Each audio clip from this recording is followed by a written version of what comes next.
Look at this frame right here. This is the exact spot where the official narrative of the most high-profile death of the 21st century hits a concrete wall. We've been told for years that Jeffrey Epstein was found suspended in a seated position inside cell 1 on L tier. But if you're a skeptic, if you're the type of person who thinks the mainstream media is basically a PR firm for the elite, you've probably felt that something was off. Today, we're moving past feelings and moving into physics.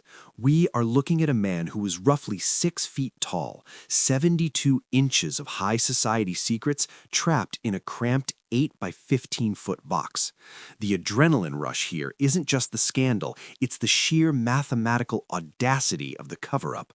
If you look at the bunk setup in these leaked crime scene photos, the suicide notch where the fabric was allegedly tied is barely 4 feet off the ground. Now, do the math. If you're sitting on a thin mattress on the floor, your head is already pushing 30 to 35 inches high. Add a makeshift noose made of thick, bulky bed sheets, not a thin wire, but a massive wad of fabric, and you suddenly have zero drop space. There is no gravity here. There is no suspension. The industry plant version of this story wants you to believe he was floating an inch off the ground, but the architecture of the cell says that's a physical impossibility, unless he was a master of levitation. The fall-off of logic in the official DOJ report needs to be studied because it relies entirely on the testimony of a sleep-deprived guard who claims he saw a body hanging while seated. In the world of forensic deep dives, we call this a psychological trap. When you expect to see a suicide, your brain fills in the gaps. But when we look at the receipts, the actual measurements of the L-tier cinder blocks, the story falls apart. Every claim of a self-inflicted injury in the medical examiner's report is predicated on the idea of tension and weight. But if Epstein's butt was on the floor, which the geometry proves it had to be, there is no tension, there is no weight. There is only a body placed in a position to look like a tragedy. This is the first open loop of the night. If he wasn't suspended, then the injuries found in his neck weren't caused by a sheet. They were caused by hands. This is the unfiltered truth that makes the mainstream nervous. We're not just looking at a messy room with sheets everywhere. We're looking at a staged set. The mattress was pulled off the top bunk and thrown on the floor for a reason, to create a visual clutter that hides the fact that the vertical space doesn't work. You've been told the cameras were dark, but the biggest glitch wasn't the lens, it was the lie about the height. We're just getting started, and the receipts are about to get even surgical. Let's get surgical. If you want to catch a lie in a high-stakes investigation, you don't look at the faces, you look at the furniture. In every official photo of Epstein's cell, there's a silent witness that the PR Masterclass forgot to account for: the cinder blocks. In the US, construction follows a rigid code. A standard cinder block, including the grout line, is exactly 8 inches tall. This is the ultimate receipt. When you look at the wall where the fabric was tied, you can count the rows like a ruler. I've spent hours pixel mapping these crime scene photos, and the result is a total glitch in the narrative. From the concrete floor to the metal notch on the bunk, we are looking at exactly 5¼ blocks. That puts the anchor point at roughly 42 inches. Now, let's bring in the main character. Epstein was 72 inches tall. When a man of that size sits down, the distance from the floor to his mid-neck is approximately 30 to 32 inches. But wait, we have to account for the noose. This wasn't a thin piece of piano wire, it was a thick, braided bedsheet.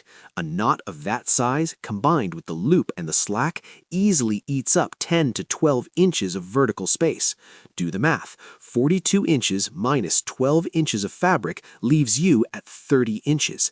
That is exactly where his neck would be while his weight is fully supported by the floor. The suspension story is officially coping and seething. The guard, Michael Thomas, claimed Epstein was suspended 1 inch off the ground, but unless Epstein's neck was made of rubber, the physics are screaming fake.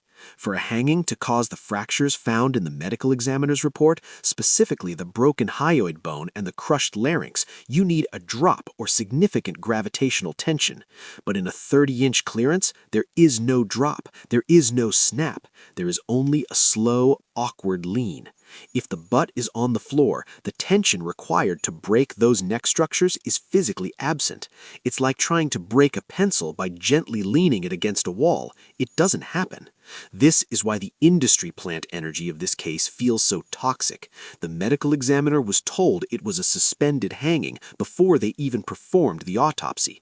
They were handed a conclusion and told to find the evidence to fit it. But these cinder block receipts prove that the pressure applied to Epstein's neck didn't come from gravity, it came from an external force. Someone had to pull that ligature tight because the cell's architecture wouldn't do it for them. We are looking at a staged scene where the props were placed by someone who didn't realize that every block on that wall was a measuring stick for the truth.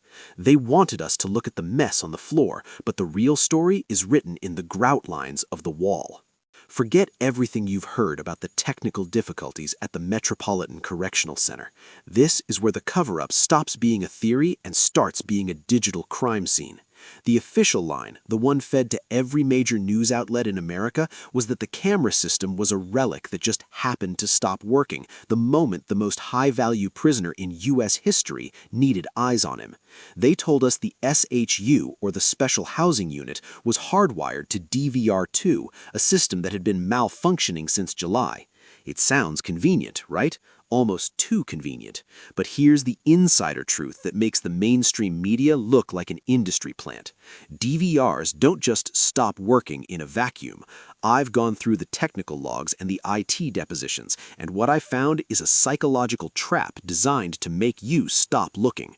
While they were pointing everyone toward the broken DVR2, they were hiding the fact that the cameras in L tier, Epstein's specific hallway, were actually capable of being rerouted. In the leaked footage of the prison's command center, something absolutely insane happens. Look at the monitors. You see a screen clearly labeled L tier, but the image on the screen isn't the hallway where Epstein was staying. It's a shot of the command center itself. This is main character syndrome at a systemic level. Someone manually went into the settings and swapped the labels. They took the live recording feed of the most important hallway in the building and renamed it to something boring, while the broken feed was front and center to act as a decoy. This isn't a glitch, it's a digital shell game. But here's the part that will make you want to touch grass to stay grounded. During a brief system flicker recorded in the logs, the mask slips. For a split second, the real L-tier feed, the one that was supposedly dark, pops up on a screen that was recording to DVR1, and DVR1 was working perfectly. This means the footage of Epstein's final hours exists. It wasn't lost and it didn't fail to record. It was moved. It was hidden under a different file name in a different directory on a functioning hard drive. The receipts are receding here because we have proof that the system was being messed with in real time. If the cameras were truly broken, you wouldn't see a swapped label error. You'd see a black screen. The fact that we see a functioning feed of the wrong room labeled L tier proves that a human being with administrative access was sitting at a desk, clicking through menus and intentionally blinding the public. They didn't just turn off the lights, they pulled a curtain over the window and told us the sun had stopped shining. The question isn't, why did the cameras fail? The question is, who was the ghost in the system who made sure we only saw what they wanted us to see? The metadata manhunt begins here, and this is where the PR Masterclass officially hits a 404 error. When you're dealing with a system as high stakes as a federal lockup, everything, every click, every login, every frame leaves a digital fingerprint. The official narrative wants you to believe the DVR2 system just skipped the most critical 24 hours in history, but digital forensics doesn't work on the honor system. We've been digging into the technical logs from the IT teams who had to explain this glitch to the DOJ, and the receipts are absolutely wild. In any modern security system, if a hard drive fails, it triggers an alert. It screams screams at the admin, but the logs for those dates don't show a system failure, they show a manual override. We're talking about a user-initiated command to stop the write process to specific sectors of the disk. This wasn't a hardware crash, it was a digital execution. The fall-off of the MCC's story becomes even more obvious when you look at the timestamps. The DVR system supposedly failed to record on July 29th, the exact day Epstein was moved into the SHU after his first attempt. But look at the metadata from the internal server pings. The cameras were still sending data packets to the hub. The eye was open, but the brain was told to forget everything it saw. If you've ever wondered what a literal cover-up looks like in the 21st century, this is it. A series of null commands buried in thousands of lines of code. They didn't smash the cameras with a hammer, that's too messy. They just told the computer that L-tier didn't exist for a night.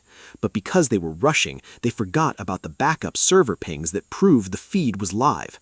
This is why the skeptical side of the internet is winning, because the math of the digital packets doesn't match the broken story they sold to the public. And here is the psychological trap they set for us. They released thousands of pages of redacted documents